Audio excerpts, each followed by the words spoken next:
It has for sure been painted over aftermarket. Yes. I'll just trim. So I don't know how I'm supposed to take that photo to the DMV and be like, there's a. All right, we'll start getting started here because it's 7:30. So I'm sure people will be walking in and out as we go. Sometimes people show up late, some people have to leave a bit early, perfectly fine. While I do my little blurb here, if you haven't already signed in, please sign in. This just lets us keep track of how many people show up. This helps the university basically keep giving us the thumbs up to keep doing stuff, which is always helpful. My name is Ethan Hoban. I'm the president of the Eta Kappa Nu chapter on campus. That is the Electrical Engineering Honor Society. We run this Tech Talk series where we bring in speakers from across the street, and by across the street I mean Cummings Research Park, in industry, Lockheed Martin, Northrop Grumman, Cummings Aerospace, the works. Luckily I have a lot of friends, so I could just kind of drag them over here. They do talks on relevant, interesting topics that we think you guys ought to be aware of and interested in, and give you guys the chance to ask questions, network, that kind of thing. So, to begin this talk, wrong way, brother, other way, there you go. This talk is engineering applications of generative AI, and it is going to be presented tonight. Your speaker is Sean Mitchell, a senior software engineer at Cummings Aerospace, and I'll let him introduce himself. Everyone give it up for Sean. All right, so we'll start this one. Yeah, so I'm Sean. I've been working in defense here in Huntsville for just under 8 years, about that time. I've been a few places, notably Leidos, Kratos, and currently Cummings Aerospace. I'm a senior software engineer, kind of in a lead software role, running some IRADs for some new prototype drones, fixed-wing drones. Professionally, I've spent a lot of time with robotics, AI, ML, guidance, navigation control, software design. My undergraduate degree was from 2020 here at UAH. It was in EE with a minor in CS. Again, focusing on robotics and controls. I have a master's actually finishing, hopefully in spring. My focus has been dynamics, more AI and ML, and that long, word vomit is my thesis title right now. But if you're interested in what I talk about tonight and really get into the reasoning why the deep networks work, then, maybe come by and if you see that email. And hopefully I'm starting a PhD in fall of 26, spring of 27. So, I kind of like what I do here. Tonight, I want to talk about a little bit about generative AI, talk about the history of generative computing, how genetic algorithms have been used to solve problems, particularly NASA solving some evolved antennas, a little bit of basic neural network theory. It's kind of a crash course. And then we'll talk about generative networks, particularly some applications, signal detection, physics-informed models, and filtering. And I have a nice little sensor that if it doesn't blow up will look kind of cool. And then we'll have Q&A and we can hang out for a bit after that. So a little bit about generative computing. It's actually been around since really the 1940s. It's kind of this idea of being able to generate structures procedurally or using algorithms as opposed to pulling in data that exists. The 40s and 60s saw us introduce the concept of genetic algorithms, which are inspired by natural selection, by Darwinian evolution, to generate solutions through recombination and mutation. As you get into the 70s and 90s, genetic programming continues to happen. That's more of a CS topic, but it really, conceptualizes the idea that programs could be evolved and not just the values inside them. So the entire program could exist in a evolutionary state. You also had early experiments in generating antenna designs, art, music, and you also start to see procedural generation to generate graphics, and these were started to be used in film and games and media. By the 2000s, NASA's using genetic algorithms to evolve some really unconventional antenna designs, the New Horizons probe, and I'll talk a little bit more about that next. You get Boltzmann machines, autoencoders, Bayesian networks, deeper generative models like adversarial networks. All these began to emerge, and then now into the 2020s, diffusion models, transformers. I'm sure everyone's a little familiar with ChatGPT by now, but stable diffusion too. These enable really complex text, image, and multimodal generation. And then now you see hybrid methods that are using generative designs and evolutionary algorithms to cram everything together and to make some really interesting generations. So, like I said, NASA has used genetic algorithms for a while to make some really specific components, and that's one that actually flew and went to Pluto. There's been a couple of other things they put it on, but they give it a design constraint, and it actually generates something that works well for those given sizes. So, and that's a paper that if anyone is interested later to read kind of how NASA did it, it's like, that's how they did it. And we're gonna talk about that tonight. We're gonna talk about, how do we make one here tonight and some of the mathematics behind it, because it's kind of interesting. So, its hard genetic algorithms are a recursive, iterative type of solution. You can think of it very similarly is to an optimization problem if anyone's familiar with like a gradient descent or something that repeatedly does a check and guess approach. This kind of works like that. You start by representing your problem space is what they call a chromosome or a gene, but each one of those represents a potential solution to a problem. You then check the fitness of it, which is really just the delta of, what's your solution to where you want to be, and then you basically want to maximize or minimize this value. So, you want to maximize your gain pattern or minimize your voltage cost. So then you go and you select a handful of those. Those will be considered the best genes, the best chromosomes to go into future generations. You have crossover where you create offspring, quote unquote, by combining the best possible solutions, and then you interject mutations in there to keep genetic diversity. So it's an optimization scheme at the end of the day. So we're going to make this little toy antenna, and we're going to walk through a little bit of the math. We're not going to focus too long on it. It's going to be a toy problem. It's not going to be, I'm sure there are people in the back there that know a lot more about antennas than I do and are going to criticize it, but it's pretty simple. So basically we're going to have a series of straight wires. That's going to be our model, and they're going to connect to different endpoints. And basically each segment is going to roughly contribute radiation equal to, the dot product of the direction and the unit, the unit direction vector. And we want to maximize our overall radiation pattern given a size constraint. So to start with, we're going to say, okay, how do we represent a series of antennas in 3D? Well, we're going to say it's a flat vector, the vector G is just your links there, and those get reshaped into endpoint coordinates. You then can define some nice vectors about all that. This is just basic linear algebra and vector mathematics. Yeah. So for the toy model, we basically want to just maximize our gain pattern. So we're going to tile this together. I'll read that. Yeah, tile it together, and you're going to start taking the vector sum of each endpoint, each line, and start computing values off of that, and that will give you a pattern at the bottom. It's a function of theta and phi. You have a loss that's associated with that, and then finally you get to a fitness function. So all those nice functions you have up here, they factor into the fitness, and then you go and run through all those and say, okay, we have all these different fitnesses now, and that gives you a total fitness, and then you're like, okay, cool.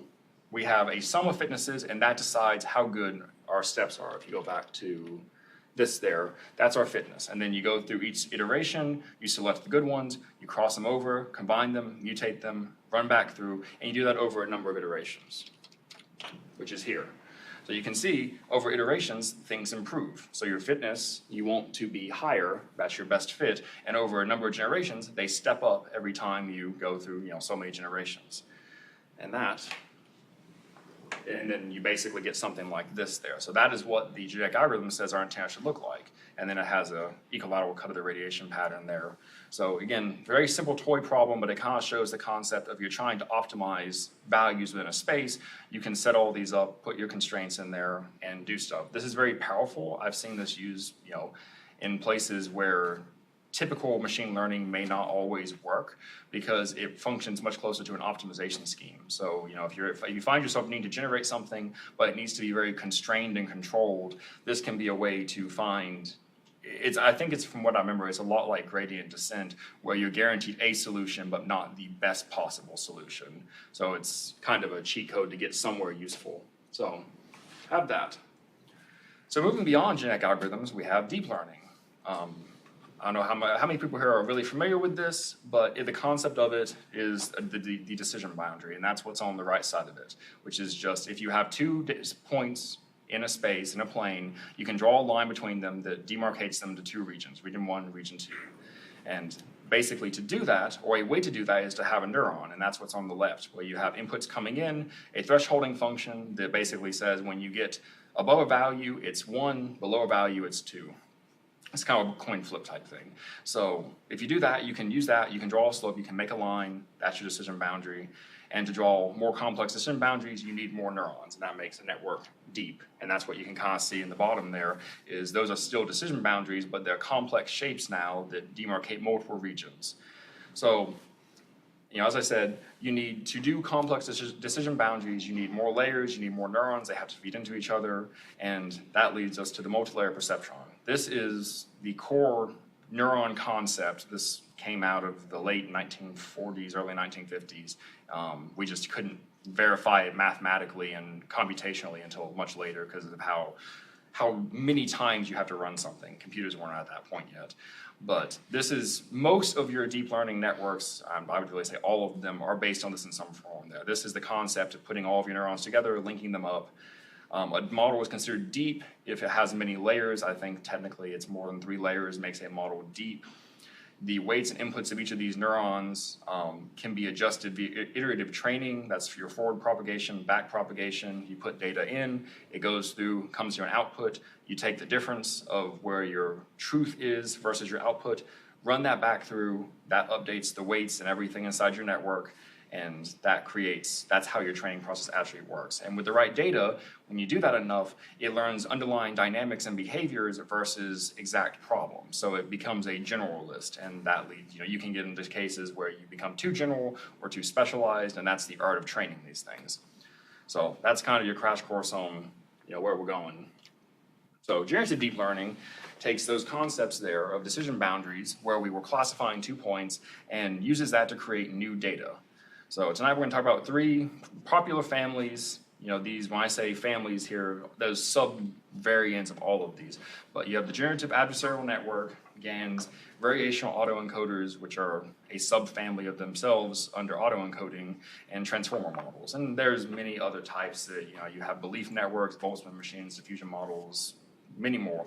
You can get really into the weeds of that, and it seems like every time I look at papers, there's always 30 more. Which is to say, this is a very active field of research. If you go to the CS department, they really encourage people over there at the graduate level to read papers and write papers because it moves fast, which is something these don't always train as. So, I did that over. Yeah. So we'll start here with the variational autoencoder.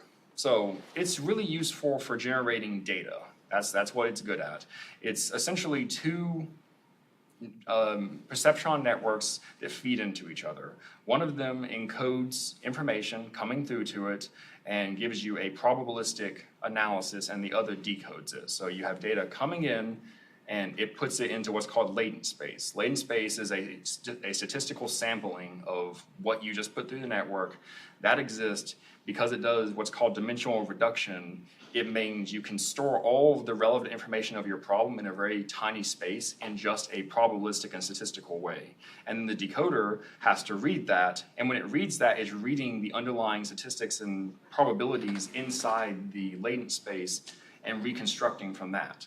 So it's saying, train me on a bunch of stuff, put it in here, and then trying to decode and pull out something based on core information that it finds. So it's looking for underlying structures. Autoencoders in general do this, but the variational encoders specifically look at things like variances and all of your fun probability stuff to try and recreate data at its core. So what can you do with that? Well, one thing I like to do with it, and I'm a big fan of this, I've shown this problem in I know one of the other lectures, is signal anomaly detection. Because you're learning underlying structures of the data set. So with a large data set of example signals, you can train a VAE to actually recreate similar signals. So for example, if you have a sensor that you're putting on a rocker table or some H-wheel type facility, you're doing that, and you are going to run 10,000 some iterations of that. That's fine. So in general, you would expect most of those to be pretty good there. So you can get a pretty good, example of like, hey, this is the data sets, this is what you have, this is your variance, because if you put something there, there's always going to be something a little bit off. And then once you have that data, you can train this VAE. And then when you put it in line with what's happening, you can sit there and go, oh, there's an anomaly in this relative to the last 1,000 runs, 10,000 runs, because it's learning the underlying behaviors of your entire system. So it's very useful for a lot of things. The application I really see used in teaching is actually medical applications, particularly heartbeat analysis, because heartbeats are, nonlinear signals in a lot of ways. And there's a lot of ways they can fail, and then, we all make a lot of heartbeats. So it's kind of a convenient tool to be used for that, but anything that uses real-time data for critical applications can benefit from something like this. So this kind of gets into some of the mathematics of it. We won't sit too long on this there because it gets a little heavy. But essentially what's happening is you have, like I said, the two networks. You have a probabilistic model that takes in data and pushes out things into a probability space. That's the encoder. Yeah, it defines a factorized Gaussian approximate, all that really fun stuff there. And then it defines training objectives, the evidence lower bound, all of this. Basically what that just says is we're trying to define what means goodness. So the bottom line here, let's see, is the mouse gonna work? Yeah. Does that show up? Yeah, it does. Yeah, that bottom line with the reconstruction MSE and the KL term, that's essentially your loss. That's how good you did, is you start pulling things back into how you define goodness. So and then once you have that value, and you have that reconstruction MSE and the KL term, you can reparameterize it and reconstruct it, and that produces this S of t function, which is essentially just a sum of values, a sum of time points, and that becomes a ratio, and that becomes how good you actually did. And what does that look like? So this is something that I generated. This is a nonlinear signal. This is the one. So this is an original signal, and it has some anomalies. It's supposed to be vaguely a sine wave, but it isn't. It has these jumps and all these really fun points. So you can see that the model reconstructed a signal that, back and forth there. You can kind of see that what it reconstructed is what it ideally thinks is happening. And then the actual, true signal has all this noise there. And then it can start to go, oh, okay, when I overlay this and I start looking at these windowing things, here's areas of high anomaly. And obviously this makes the assumption that what you've trained it on is useful, that is good. But if you can, verify that, you have a, strong truth data set, and you can start overlaying this, and you can put this in line with, an IMU or, a health sensor or something that says your rock is about to blow up there. Like, this is really useful technology, and it's actually not computationally that inefficient once you get it trained. And that's kind of the, thing with a lot of these networks is once you train them, they're actually pretty easy to run. So moving on to that. Something that's kind of the same concept, but a little bit different, is an adversarial network. The way these work is they're also two networks, and that's something you kind of see as you get into generative AI and more complex deep learning, is nothing is really a network by itself. Usually it's sequential or chained up networks that talk to each other. So this is two networks as well. The distinction is while a variational autoencoder will feed into each other directly, these have a generator and a discriminator network, and like the name says, adversarial, they challenge each other. The generator will make a guess and say, okay, here's my best guess. Here, I'm going to draw an apple, and we'll draw something, usually out of noise or something initially, and the discriminator will say, hey, that's not an apple, and it challenges it there. And then it takes that feedback, that becomes the loss, and the generator has to come back and say, here's something, here's a better attempt at that. Here's a better try at that. So it's a back and forth game, adversarial, and the goal is, it's actually a zero-sum game, if anyone here is really familiar with game theory. But the goal is to essentially get the discriminator to be completely fooled and the generator to fool it in return. So, generator creates fake data, and the discriminator tries to determine if the data is actually real. And when the discriminator can't tell, then you've essentially generated something that the network thinks is, good enough. So, what can we do with that? Well, we're going to make a low-pass filter with that. I don't know, do we have any double E's in the house there that familiar with low-pass filtering? No, really, no double E's. Wow. So, are you guys all aerospace, mechanical, No? Okay. All right. And computer science? Computer science? Yes. What are the majors? Yeah, who are you people? Computer engineering. Oh, okay, your CPE. Okay, all right. I'm like, wait, you should know a low-pass filter if you're CPE. That's important. Okay. But for anyone that doesn't, there, it's a convenient way to cut off, high frequency, high value noise there. And basically, if you have a sensor, run that on it. And if you have high spikes in noise, you have anomalous high values reading. This is a good way to have a hardware solution to do it. So what can we do with this? Well, we can make one using a GAN. Make one is then it would generate a solution set that we can generate from that. And to do that, we're going to use what's called a physics-informed model. And what that basically means is when the discriminator starts doing the loss and trying to challenge it, it's going to have some awareness in that loss term of what the solution should be. So we're going to start by training a GAN on a synthetic data set of ideal low-pass filters. We know what those equations look like. I think I actually have. Yeah, we know what the cutoff frequency, all this good stuff is supposed to be. Most of us have probably seen this at some point. And we can generate a series of values if we say, oh, we're gonna sweep, values of R and C, make a massive data set of possible filters and their outputs, and run that back into it as the training scheme. So you have all these ideal low-pass filters. So then we're gonna let the generator generate values based on, again, a random latent vector. That's gonna say, we're gonna start a random noise, and we're gonna say, hey, give me some random, resistor and capacitor values. And then the discriminator is gonna take that and go, okay, based on all my training, all my stuff that I've done, what seems right, what seems wrong. And eventually you're gonna get something that's a valid cutoff thing. So the adversarial loss here becomes both the loss of the network minus, this value over here, this log 1 minus that is the introducing into your loss function actual truth data. So now you're not just saying, okay, I need to adjust my generator based on what the loss is off that discriminator, but you're biasing it toward truth. And then that gives, all factors in here to your cutoff frequency constraint, goes through all that. This is a loss discriminator, loss of the generator, and you basically get a total loss at the end of the day that says, hey, you need to have loss out of your generator and your filter of the cutoff. Yeah, I get this is probably an excellent one, but that don't turn off. It's gonna be really funny if it turns off. Oh, there's probably a port on here for that. Yeah, there's.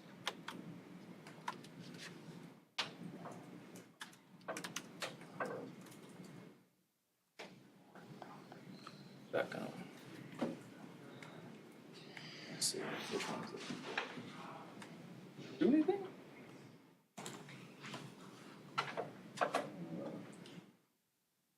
Does this actually not do anything? Or am I just like stupid? Oh. Oh, what What did you do? Who are you contacting? Here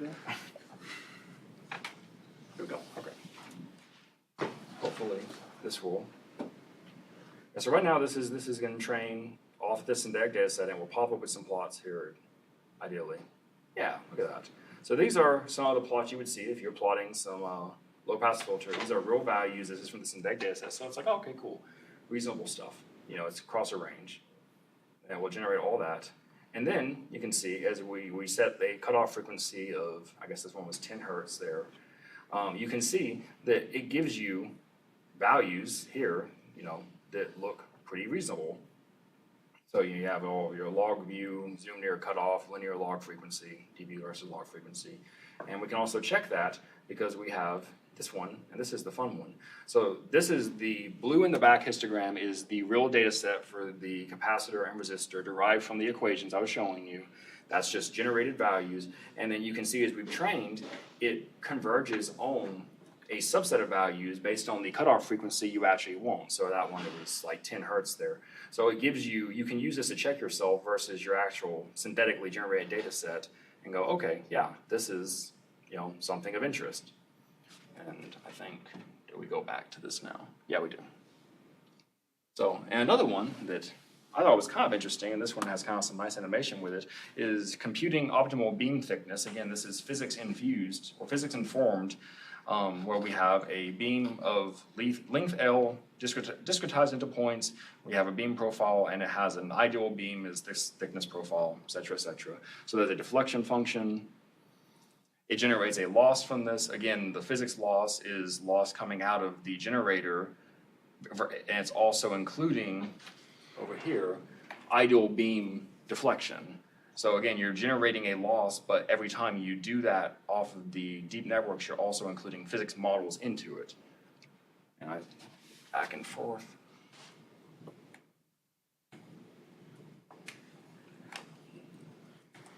This one's actually kind of fun if it actually shows all the fun training loops. Yeah. So here, you can kind of see as it goes through every training cycle, every 200 training cycles, you can see over time as it trains and starts out as kind of random noise, and then it eventually, you get random noise, okay, now it's informed a little bit by physics, and you start seeing it converge on 5 or 6 generated beam shapes and thicknesses there. You would expect, again, thickness to kind of be, in the middle, a little bit thicker. I think it's a normalized thickness anyway. But you can start to see how it's training and learning here is once you start infusing the physics, it's like, okay, cool. And that black line is the ideal from that equation that I was showing earlier. So you can see, again, a good example of it training and using the physics, because if you don't do that, it just kind of flounders on like, I need to make a signal of some sort. So that's kind of a, this is where it's going to be kind of interesting. I like to think it does at least. Okay. So moving on from that, we have transformers, which are interesting and something that I didn't know as much about until I've had kind of the luxury of researching them heavily with this. I've not dealt with them quite as much, but they're very popular now, and I didn't realize going into this that they handle more than just natural language. Everyone really knows them for ChatGPT. For anyone unfamiliar, that stands for Generative Pre-trained Transformer. So it generates things, it has a pre-training loop, and then it transforms it into, whatever you want to do with it at this point. In general, it's actually a type of deep network that is specifically designed to handle sequential data. So that's natural language processing, that's time series, that can be trajectories, that can be sensor data. It really is anything that has sequential and state relationship to each other as it moves through a, we'll say time there, but some relationship, in a state sense. They form relationships between data points using attention mechanisms, and that's really what makes them stand out, is they have the ability to weight each data point and decide how important it is relative to the others. When you look at something like a recurrent network, which is similar in concept, it uses recurrent relationships, a kind of a differential equation or a difference equation to form context over time. This will actually let you go, and there are really good examples out there that show, if you give it a sentence, it does almost a human-like attention of grabbing like subjects and nouns and verbs and then connecting things between it there. Like you say, I went outside, it will go like, I went, and then you go like, okay, and start building connections from that way. And that's called self-attention. It basically weights the importance of different tokens. Tokens are what you would call a data set for this. And then you can go for classification, you can do a linearization and a softmax type of output to create a final embedding. And then for sequence generation, which is kind of what we're doing, a decoder can be used to predict the next step. Something interesting too is inputs are represented in such a way in transformers that they don't actually understand the ordering. So there's usually a positional encoding that's included with this process. You don't often They don't understand if you throw a bunch of words at it that those are in that order inherently. There's a relationship where you have to say, hey, this is position 1, position 2. So yeah, that's what they look like. This is not what ChatGPT looks like. It looks much nastier, but it kind of shows off the main point where you have, again, an encoder and a decoder, 2 separate networks that basically say, hey, I'm going to put an input sequence in, looking at the left side here. I'm going to embed it. You have the positioning encoder, so now it's encoded in something that it can understand as a token with a position. It will use the multi-head attention to start trying to figure out like what's important, everything happening there, and you have that good old multi-layer perception on there, the MLP coming back, cycles through all that.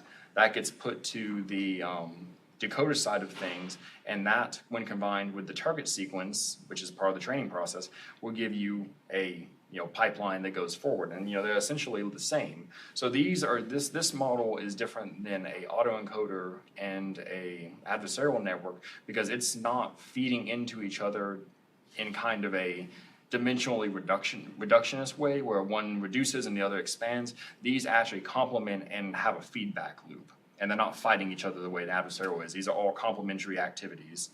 So what can we do with that one? Well, we can make more filters with it. You can see that I did a lot of signal processing back when I was an undergrad, so I kind of like filters. We have a nice little time series here, and there's quite a bit of noise in it. It has spikes and bursts that also have meaningful information, as most sensors do, and it's also a little bit nonlinear, which if you've taken a little bit of filters, that already kind of should scare you a little bit, because you don't want that. So a solution to this, if you don't want to get deep into filter theory, is to use an FIR filter, finite impulse response. But we also want to try to do it with a transformer, because with a transformer and attention mechanics, we can make this adaptive. And making an adaptive filter and not doing it this way is a little bit harder. They probably both have a little bit hard difficulty to it. So that's the equation of like a classical FIR type filter. It's pretty simple if you take to, was it 383 in the E department there, discrete time system, you'd see something like this there.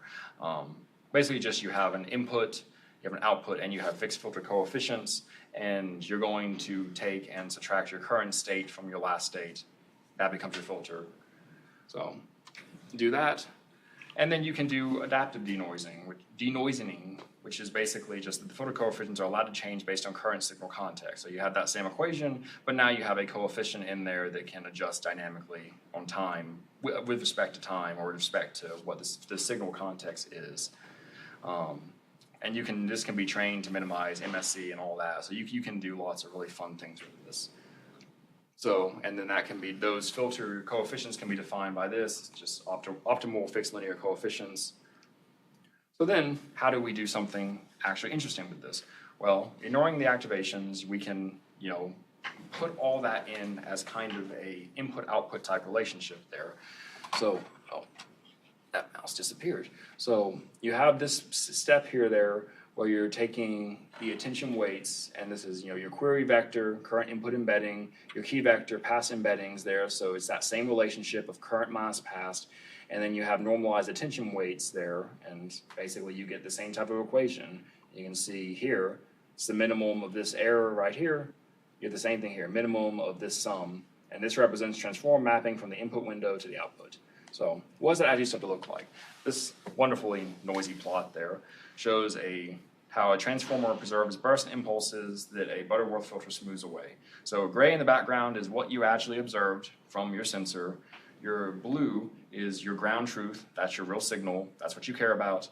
Orange, which you can probably see under that, is a fixed Butterworth filter. It's just doing what it's supposed to do. And then the trained green is the transformer model. And this is where it's actually interesting, I think, at least there.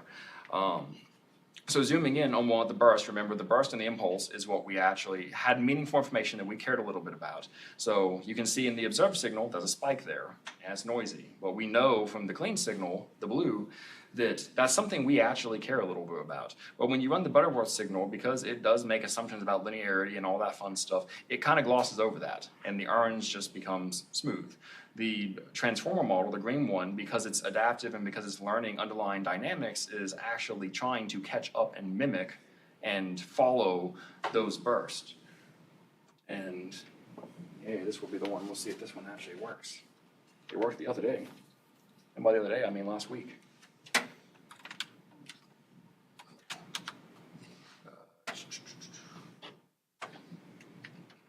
Yes, I am that dweeb that brought an Arduino with a $2 sensor on it.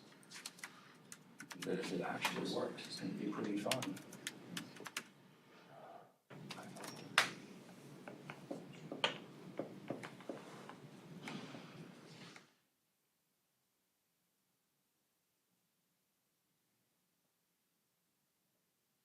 So this is a, what are you?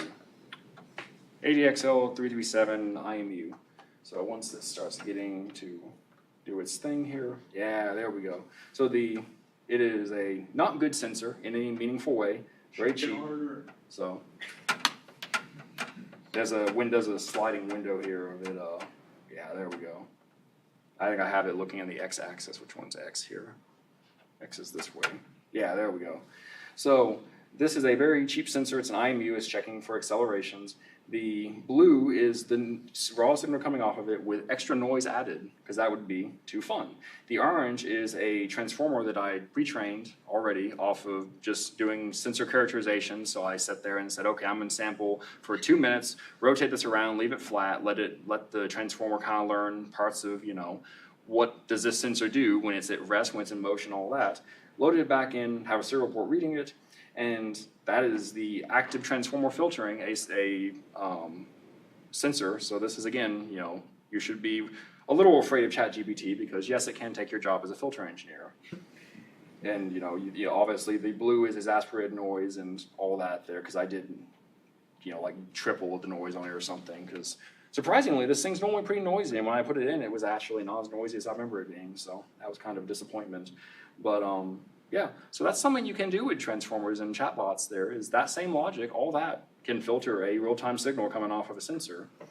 and it can handle incredibly nonlinear signals, all that fun stuff. The only downside with this is if you do like a Butterworth filter or something like that, you kind of put it in the equation and you get something that works. This does require training. Like I said, I had to put it on a table, leave it flat, rotate it around, do all the fun stuff, let it kind of train. If you had a rocker table, that would be a really good way to do this. And then build that data set, let it churn on it, and then it's like, okay, now you can plug it in, read it, do the evaluation, and that gives you that.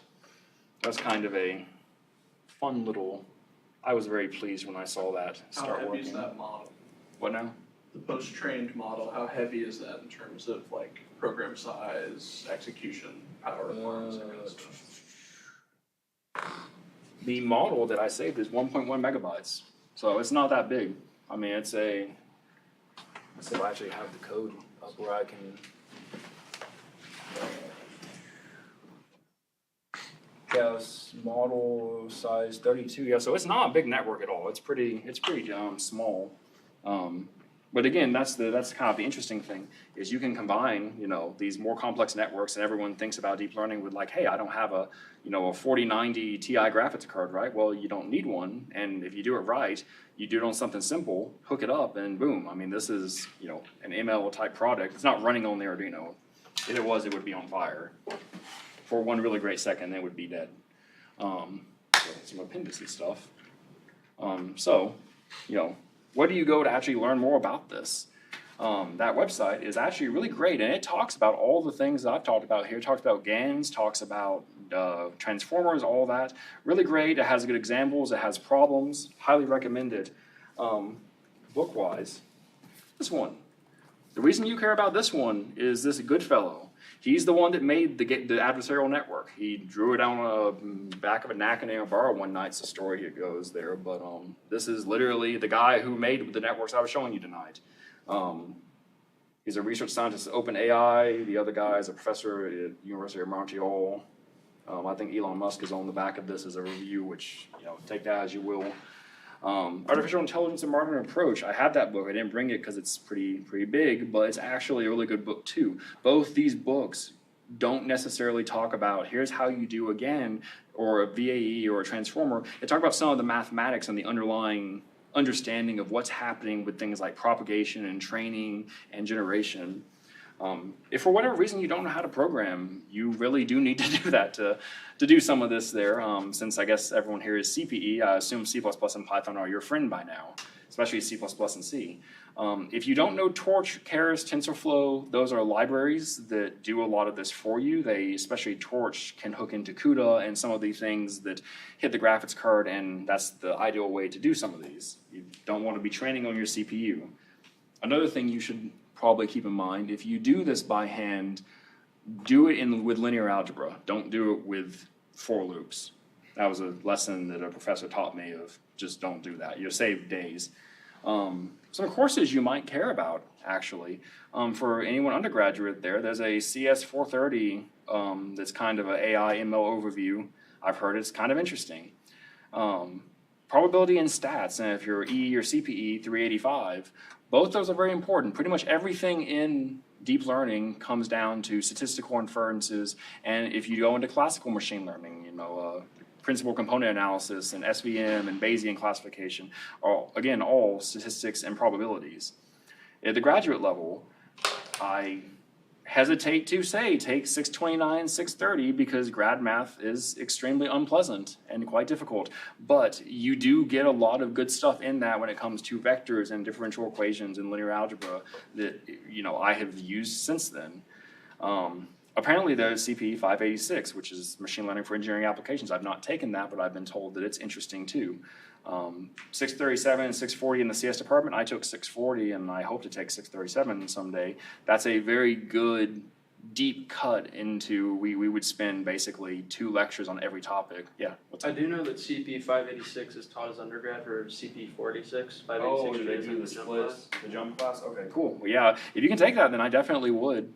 I've heard, that's a Badami, right?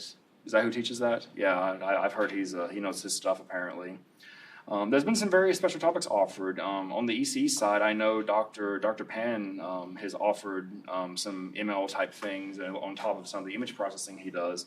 And I think Sahu's offered a couple like reinforcement learning and some like niche type topics. Other things you probably care about: linear algebra, signal processing, image processing, and embedded programming. Embedded programming is something people are not taking seriously for ML.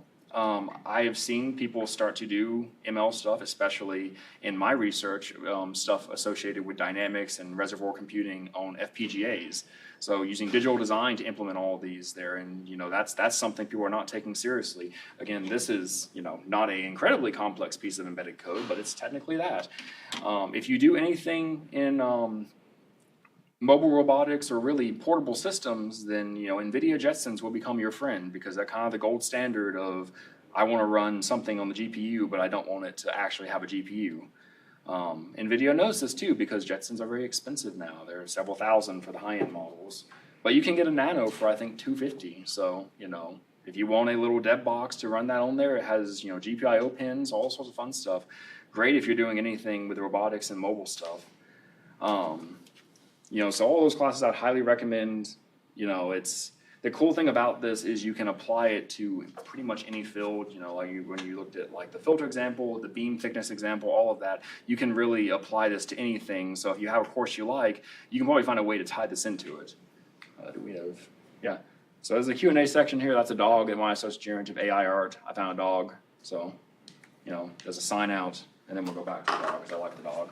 So real quick, everyone, please fill out the sign out. I'll be shipping the full slide deck, so any of the links and references and information you guys would like. And the code. Along with the code base, so we'll also ship a GitHub that has all the code, source code for all of Sean's examples for his different generative networks and demos. Also be available for you, so you can play around with, get to learn them.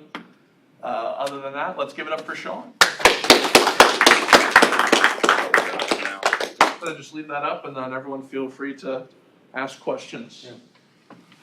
I'll hang out here for a bit. Doesn't have to be just about AI. Yeah. But can ask me what I do for my job, what I like to do on my hobby, and you can do whatever.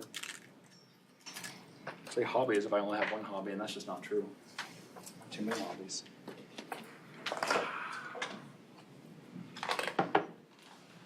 No questions, really? Blew their minds, bro. I blew their minds there. That's crazy. No one, we get a lot of questions. The CPE students know what's up about AI, apparently. I couldn't get one past them. It's not like the double E's and the Meckies that always have like, oh, what do we do? I don't get it.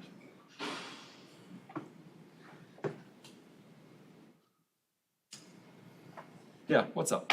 What are some of your hobbies? Like, what do you do? What do I do for fun?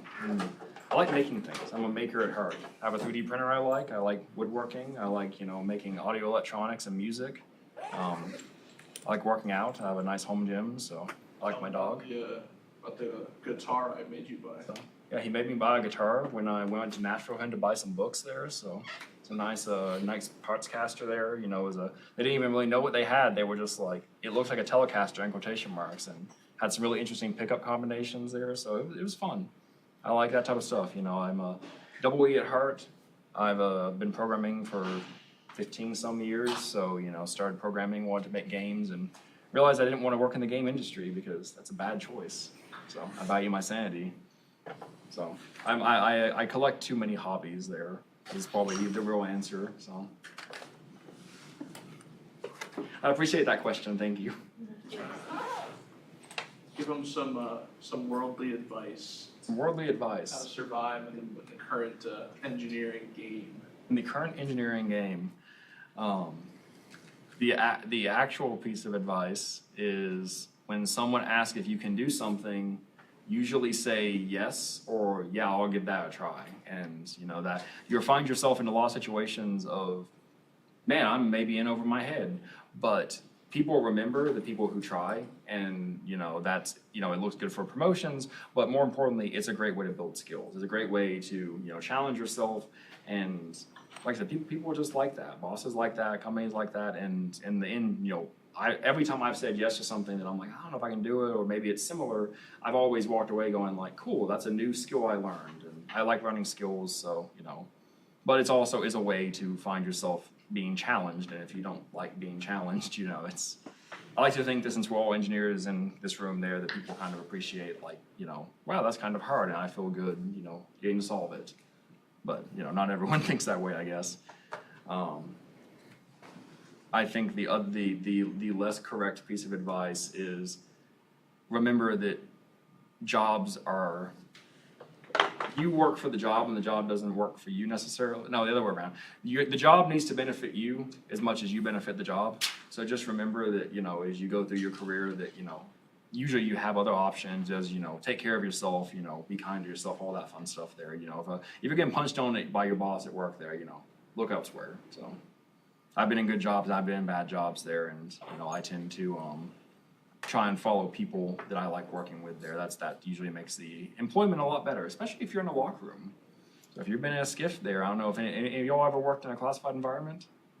Yeah, you know, working with people you like in there makes it a lot better. At least it did for me, so, you know, I don't work in one now. Work in a lab a lot now, though, so I get to do a lot of lab time. What's up? How long does it take to develop and train an AI like a ChatGPT? It depends. So just in general, Yeah. it really depends on your network size, because if you think about the model, it's back up here somewhere. Wow, it's probably way at the end. Hopefully people weren't trying to sign out at that time. Yeah, if you think about the way that the multilayer perceptron is laid out with all those layers, it really is a function of how many layers do you have, because each of those is connected. So, you know, those two first one, you have two right there, they all have connections to the other, so there's 6 connections. You do that, and it's like, okay, cool. So you have, like, you know, 20 connections. But what happens when your network is, you know, millions of neurons that are all connected, and then you have stuff that can, you know, be feed forward and feed back, so you double your connections, and suddenly you're looking at something where it's like, oh, you have, you know, 10 to the 8 connections. And, you know, that's when you know, yeah, you want to do it in a matrix, but even still, you know, your computer, you know, crunching on numbers like that takes a while. When I was at Leidos, I know they did a lot of ML-based vision navigation, so, you know, using cameras and machine learning networks to fuse into sensors. They had a very sophisticated Kalman suite. And I know we had one guy that I think was training a version of YOLO from scratch. He had done a rebuild from the papers. I think that he was talking about training that with some variants for like 6-8 months. But this was going on like a production aircraft and was, you know, fused with like 30 other sensors, and it was built from the scratch. So I mean, this guy was like a professional, much more than I am with this. But yeah, so it can take a while. I mean, that's kind of the whole thing with like the future ChatGPT versions, right? They talk about this, that we're reaching have a logarithmic line of, you know, yeah, you could make GPT 6 and 7 and 8, and there's ideas for the architecture, but you need more GPUs than silicon exist on the planet or a data center the size of the moon, and, you know, that's gonna destroy the planet with ozone long before it gets trained. Even they're like, yeah, it will only take us 30 years to train it, and it's like, well, you know, at that point, is it worth it?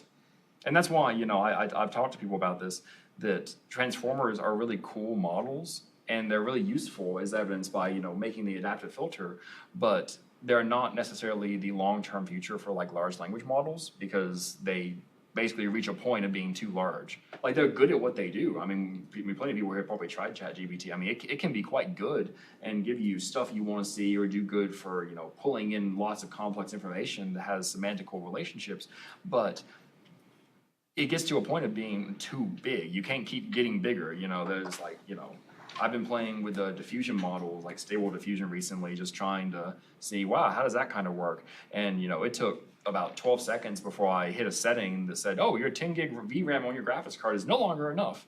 You know, and I was kind of like, well, what does this take? And people were like, oh yeah, you might need 120 gigs of VRAM and a graphics card that's worth your mortgage payment. And I'm like, okay.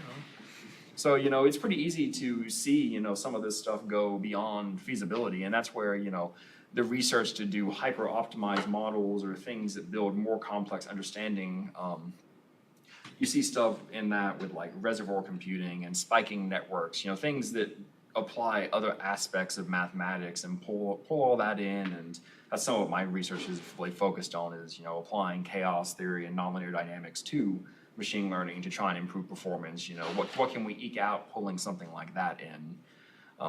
So it can take a while, but some of these, I think, training the little Arduino sensor took about 2 minutes to get the data set.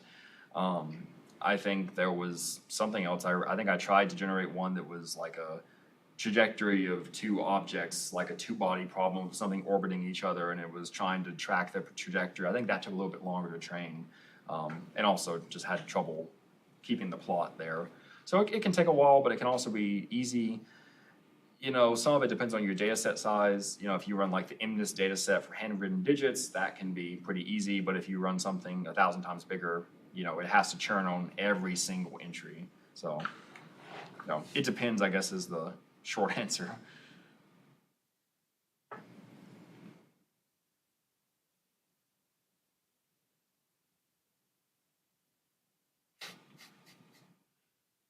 I got nowhere to be right now, so I'm just here. Anyone taking any fun classes right now? No. I didn't take many CPE classes. I only took the embedded stuff, so I don't know what goes on that side Is of it. anyone in 323 right now? CP 323. We got 1, 2, 3. Is that embedded systems? Yeah. You're all great at assembly, right? ARM assembly, best ARM assembly programmers ever seen. No. If you're good at assembly, strongly consider going into AI ML stuff, because you could probably make a nice little career doing some optimization and some assembly blobs and some C++ torch code there. You could probably do some cool stuff. If you like doing matrices and assembly. If you're interested in that concept, look up AI on the edge. The hyper efficient small models meant to run on things as small as an Arduino. So there's too painful. Well, if you go back and you go through some of the textbooks and walk through the I don't have it in this slide deck, but I have it in my thesis slides, and I'm showing some of the other AI stuff I've talked about. It's really just algebraic sums, and when you go and break it down, you get into like partial calculus of like, here's the general form, but it's really just like take your error, subtract it over here, run it back through it. You can do it in for loops, and that can run on Arduino. You're not going to get something super meaningful out of it, but you're like something super generalized. You're not going to like identify people's faces, run a big convolutional network, but as far as running a perceptron that you could put some data in and you could do some vaguely fuzzy logic-ish type thing, that's super doable, and that's a great learning experience. And that's something you should be doing in general as students, is projects and building things like that in your free time, if you enjoy that type of stuff there, because that's what gets you jobs at the end of the day. Every job I've got has been a function of you have cool projects from school or hobbies, or someone that I knew recommended me for the job. So not to say I don't have a resume that looks good, but it's in general who or what you've done, because jobs are jobs. But if you can sit there and say, oh, in your free time, you make rockets or something there, looking at that guy over there, it's like cool. You do more than rockets, but you do a lot of rockets. You do a lot of stuff. But like I have one on my resume that's a procedural terrain set generator, kind of in a Dwarf Fortress style. You hit render and it does like, hey, here's a big matrix that's computed. It's based on a bunch of noise. It layers it up, and as you start changing values, you can dynamically and procedurally make organic rivers and mountains and forests and all that there. So, and I did that like 15 years ago. That's why I didn't show it, because it's like 15-year-old code. So I don't need people to see how I coded back when I was that age. So that indiscriminate age that we're not going to talk about. But so do projects. Projects are good, and they're fun too, and they make you friends usually, especially if you get involved with people, and that's always fun.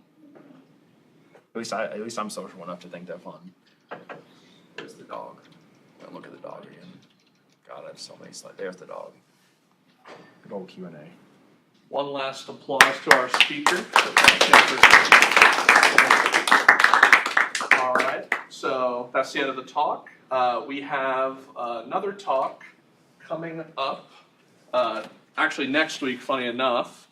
And let me just go over here real quick.